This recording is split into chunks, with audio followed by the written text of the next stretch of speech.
Meus amigos, meu nome é Humberto. Nós vamos dar sequência à obra Como as Democracias Morrem. Agora é o capítulo 2, Os Guardiões da América. É nesse capítulo, pessoal, que você vai desmistificar alguns itens.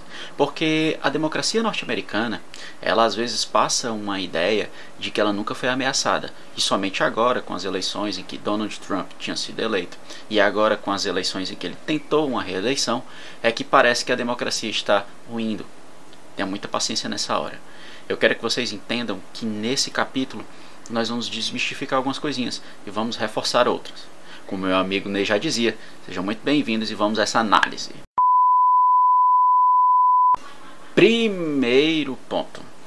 Os autores vão fazer um paralelo, certo? Eles vão pegar uma obra do romancista Philip Hoffman, né? O Complô contra a América. E ele vai mostrar, através de uma obra de ficção, apoiada em um período, né, real da história, em que o seu protagonista vence Delano Roosevelt nas eleições. E a virada, né, da história, você acaba notando que o protagonista tem ligações com Adolf Hitler. E que a partir desses pensamentos incomuns, acabam gerando nos Estados Unidos uma onda de violência e antissemitismo. Os autores fazem essa análise para poder fazer um comparativo com as eleições de 2016, em que você tem um personagem popular, né, um populista, sendo eleito com uma certa influência, né, estrangeira. E aí eles tentam fazer essa comparação. E nesse momento se resta a pergunta: os autoritários surgiram somente agora? Na história dos Estados Unidos não tinham? E aí a gente vai para alguns exemplos. O primeiro deles, pessoal, é o Huey Long, certo? É o governador de Louisiana. Ele tinha uma pegada mais, como é que eu posso dizer, de ameaçar e subornar, né, pessoas envolvidas na área do judiciário e do legislativo do estado, e também a mídia, né? Muitos estudiosos da época, os jornais, tentavam retratar ele como Benito Mussolini, né, pelo seu porte, pelo seu comportamento. Ele teve uma ascensão muito grande na política, né, a popularidade dele aumentou muito, porém ele não conseguiu concretizar, porque em 1935 ele foi assassinado. Outro personagem, que talvez você já deve ter ouvido falar muito, é Joseph McCarthy, certo? Esse rapaz, você já deve ter ouvido falar quando você está estudando sobre Guerra Fria, e você ouve falar sobre o macartismo, que aí você vai lembrar de que censura e perseguição a pessoas relacionadas, ou pelo menos suspeitas de estarem relacionadas com ideais mais próximos do socialismo. Afinal, Guerra Fria, ele usou o medo da subversão comunista para poder atrair certos comportamentos que eram invasivos, né, limitavam certas liberdades individuais.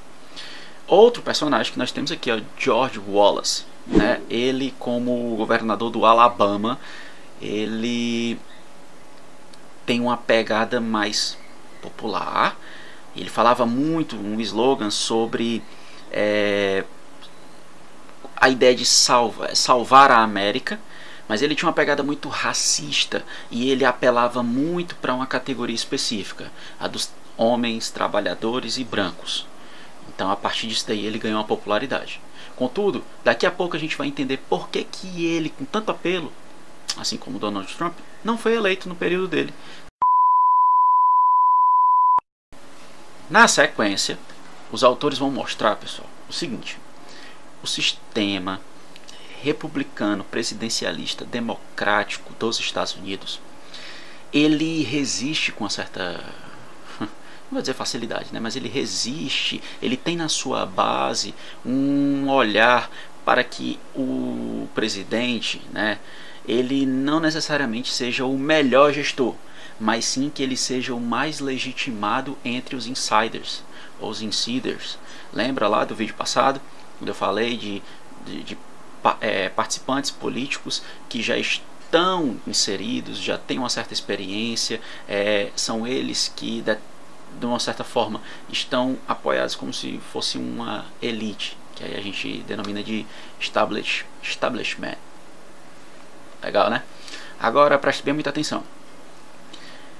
Você ser legitimado pelos insiders faz com que os senhores daquele poder, os senhores daquele jogo político, aceitem a figura que está na presidência e assim eles não criem instabilidade ao ponto de não aceitar as regras do jogo, né? Então, e agora nós vamos falar sobre dois pontos, certo? Que de um certo modo impedem os outsiders, populistas, demagogos de ascender politicamente e galgar o cargo de presidência, e ao mesmo tempo você vai entender quem eram os donos da bola, certo? No primeiro ponto, nós vamos para o famoso colégio eleitoral norte-americano. Pessoal, ele é o decisivo, é ele que no final vai decretar os votos e a partir deles você tem o presidente. Num período anterior, pessoal, principalmente antes da década de 70, os partidos políticos começaram a ganhar o protagonismo, certo?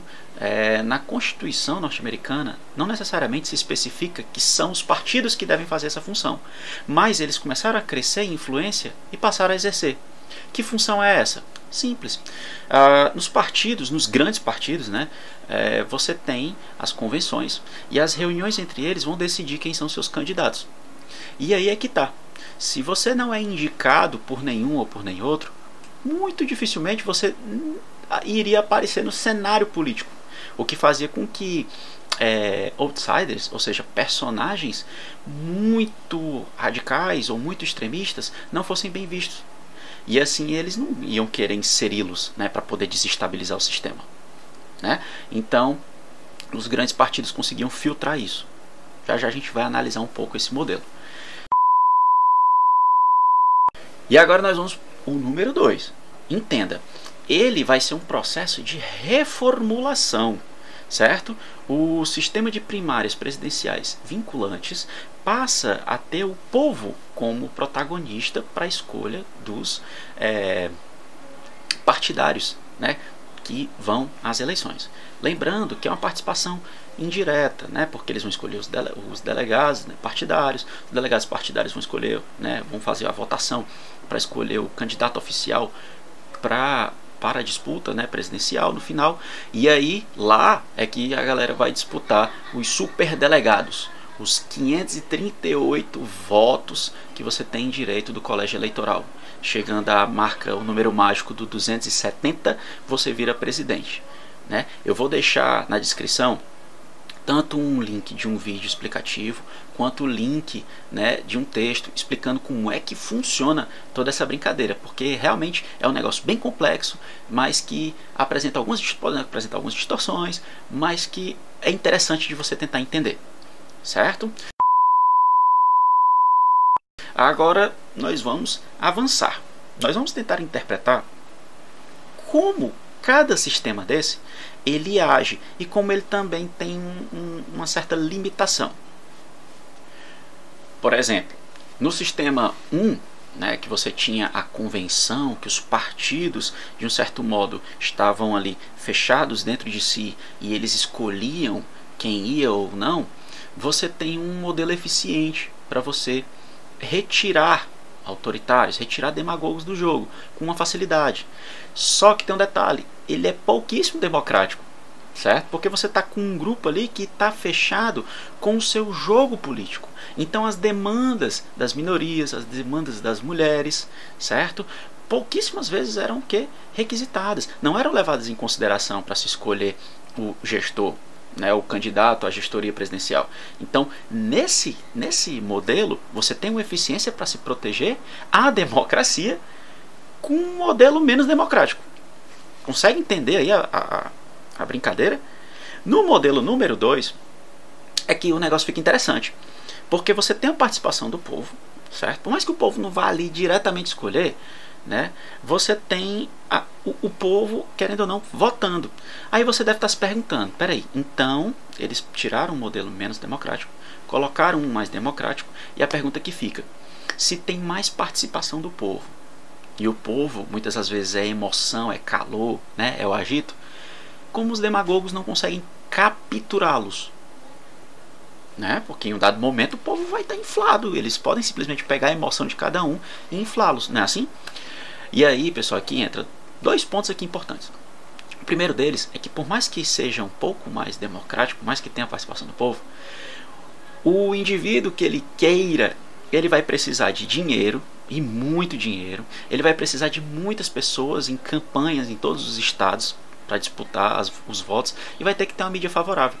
Então ele tem vários fatores que não estão ao seu alcance e seu controle pleno. Então, se ele não tiver tanto apoio dos partidários, se ele não tiver tantos recursos para que ele possa mobilizar, muito dificilmente ele vai conseguir capturar os votos necessários para que ele seja pelo menos um candidato, certo? O outro ponto é que esse modelo mais atual, né, esse modelo, né, das primárias presidenciais vinculantes, eles podem causar distorções, né? Em cinco ocasiões, salvo me engano, a mais recente agora de Donald Trump, o presidente pode acabar sendo eleito vamos aqui colocar de uma forma mais simples, ele pode acabar sendo eleito com menos votos da população total. Afinal, o que importa é, cada estado existe uma quantidade de delegados, e quando há uma eleição, vai ter o voto, o candidato que tiver mais votos ali leva a votação dos delegados. Só que tem um detalhe, os delegados não são obrigados a votar, mas olha aí para você ver como a norma não escrita, ela é importante. Por mais que esteja lá dizendo que eles não são obrigados a votar, escrito, eles entendem que para a regra do jogo funcionar, eles devem obedecer o quê? A maioria do voto naquele momento. Ok? Pois é, meus amigos.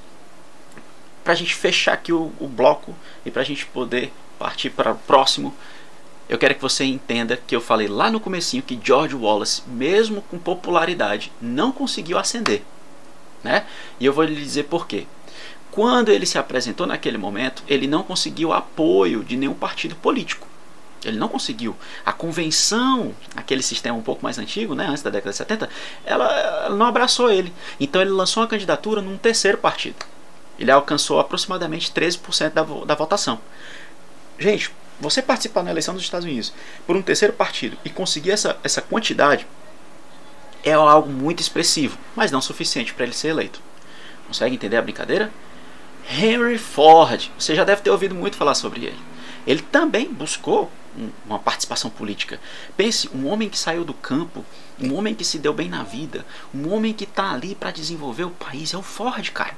Ei, ele não conseguiu, certo, apoio de nenhum partidário, e assim seu sonho de alcançar, né, um cargo presidencial morreu ali mesmo. Meus amigos, aqui novamente agradecendo você que acompanhou até esse presente momento. Aqui a gente encerra nosso segundo vídeo. A saga vai continuar e, como meu amigo Ney já dizia, né, não se preocupe, vai dar tudo certo, meu amigo. Ou não.